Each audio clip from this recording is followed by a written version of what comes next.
Good morning students, welcome in online class 10th class chapter 6 केंद्र सरकार। आज हम इसमें सरकार के तीसरा अंग। इसके पहले हमने पढ़ा सरकार के 3 अंग होते हैं, व्यवस्थापिका, कार्यपालिका एंड न्यायपालिका। तो आज हम सरकार के तीसरे अंग न्यायपालिका के बारे में अध्ययन करेंगे। न्यायपालिका में आपके उच्च न्यायालय और उच्चतम न्यायालय, सर्वोच्च न्यायालय और उच्चतम न्यायालय के न्यायाधीशों की नियुक्ति, इन और न्यायपालिका का क्या दायित्व है, क्या शक्तियां उनमें निहित है, इसका अध्ययन करेंगे। कि सर्वोच्च न्यायालय का गठन करना, न्यायाधीशों की संख्या कि मूल रूप से सर्वोच्च न्यायालय के लिए एक मुख्य न्यायाधीश तथा 7 अन्य न्यायाधीशों की संख्या दी गई है कि एक मुख्य न्यायाधीश होगा, उसके अन्य 7 न्यायाधीशों की नियुक्ति की जाती है। संविधान के द्वारा सर्वोच्च न्यायालय के न्यायाधीशों की संख्या, सर्वोच्च न्यायालय के क्षेत्राधिकार, न्यायाधीशों के वेतन, सेवा शर्त निश्चित करना और 2008 में मुख्य न्यायाधीश सहित न्यायाधीशों की संख्या भी अब 31 कर दी गई है।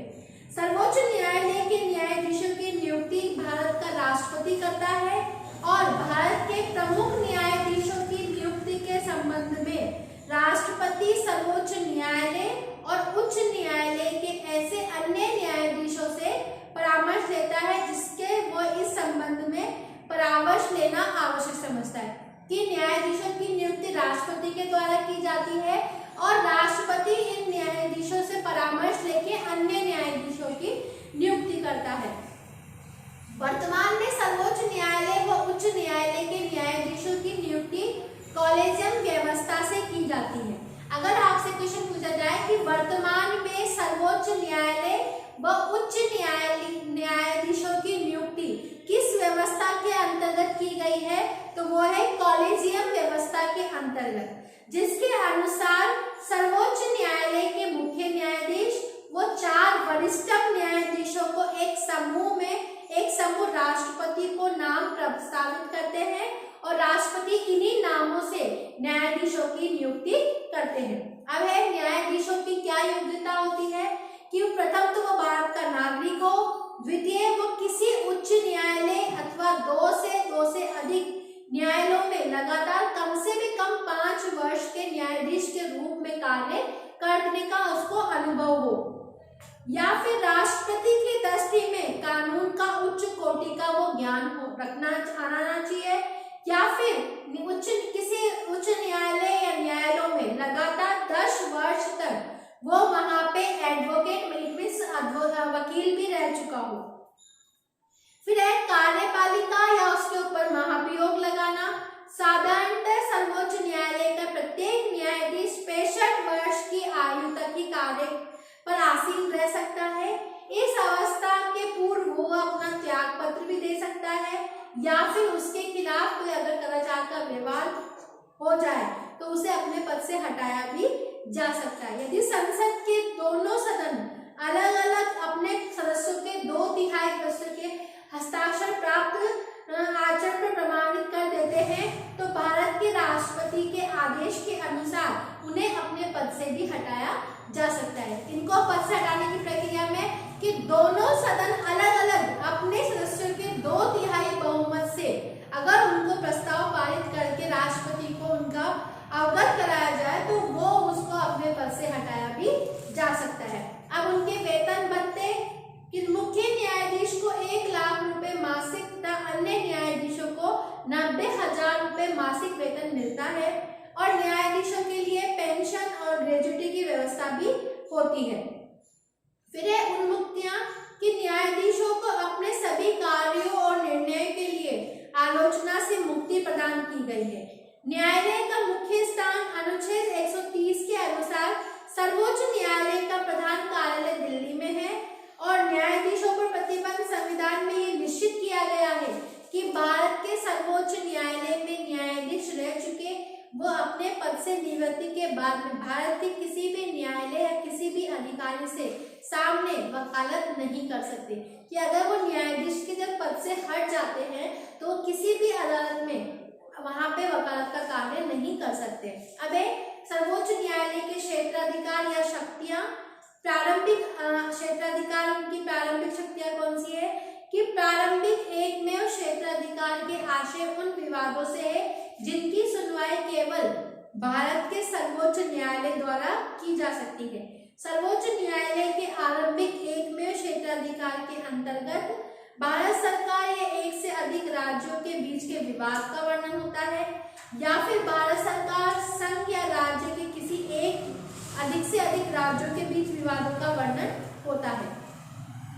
फिर दूसरा है प्रारंभिक संवर्ती क्षेत्राधिकार, कि संविधान के द्वारा प्रदत्त मौलिक अधिकारों को लागू करने के लिए या उसमें सर्वोच्च न्यायालय के साथ साथ उच्च न्यायालय में भी अधिकार प्रदान किया जाता है।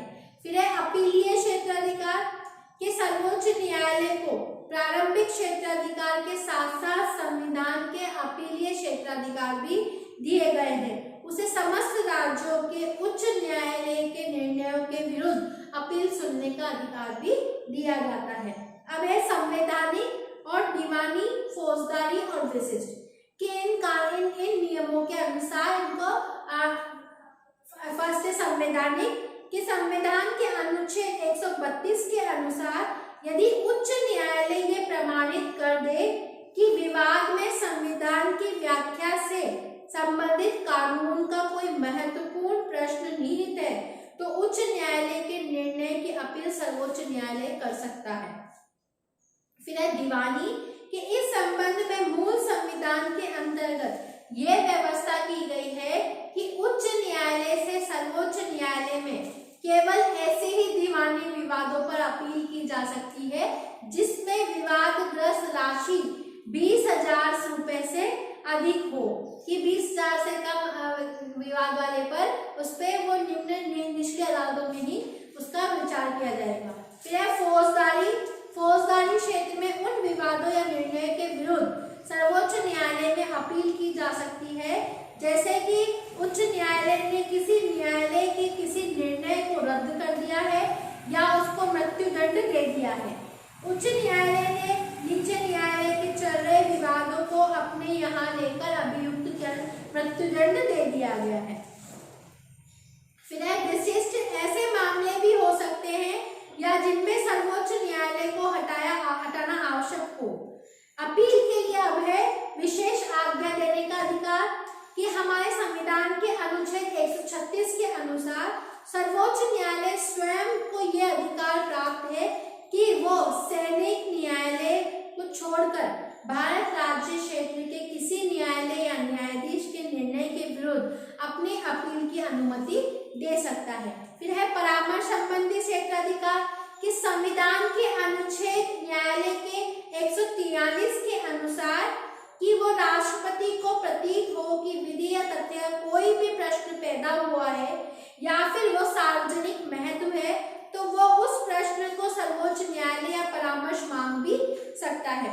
फिर है मौलिक अधिकार का रक्षक, कि किसी अगर उसको लगता है कि किसी भी न्यायालय में किसी न्यायाधीश में अगर सजा को बढ़ा वो दोषी नहीं है लेकिन उसका तो राष्ट्रपति को यह अधिकार भी दिया गया है कि वो उसको क्षमा याचना भी कर सकता है। अब नेक्स्ट है मौलिक अधिकारों का रक्षक, कि भारत का सर्वोच्च न्यायालय नागरिकों के मौलिक अधिकारों का रक्षक भी है। न्यायालय मौलिक अधिकारों को लागू करने के लिए, बंदी प्रत्यक्षीकरण के लिए, परामर्श देने के लिए, इन सभी के लिए लेख भी जारी कर सकता है। ठीक है। न्यायालयिक पुनरावलोकन की शक्ति, कि संविधान के द्वारा सर्वोच्च न्यायालय को संविधान के संरक्षण का कार्य भी प्रदान किया जाता है, जिसका अर्थ यह है कि सर्वोच्च न्यायालय को कानून की वैधानिकता की जांच करने की शक्ति भी प्रदान की गई है। यदि संघीय संसद या राज्य विधानमंडल संविधान का अतिक्रमण करते हैं या मौलिक अधिकारों के विरुद्ध अतिक्रमण करते हैं तो वो सर्वोच्च न्यायालय इस शक्ति को वापस न्यायिक पुनरावलोकन करके उसे पुनरावलोकन कर सकती है। इसी शक्ति को न्यायिक पुनरावलोकन शक्ति भी कहा जाता है। ठीक है, आपका ये चैप्टर खत्म है, आप सबको समझ में आ गया होगा। ठीक है, thank you, have a nice day.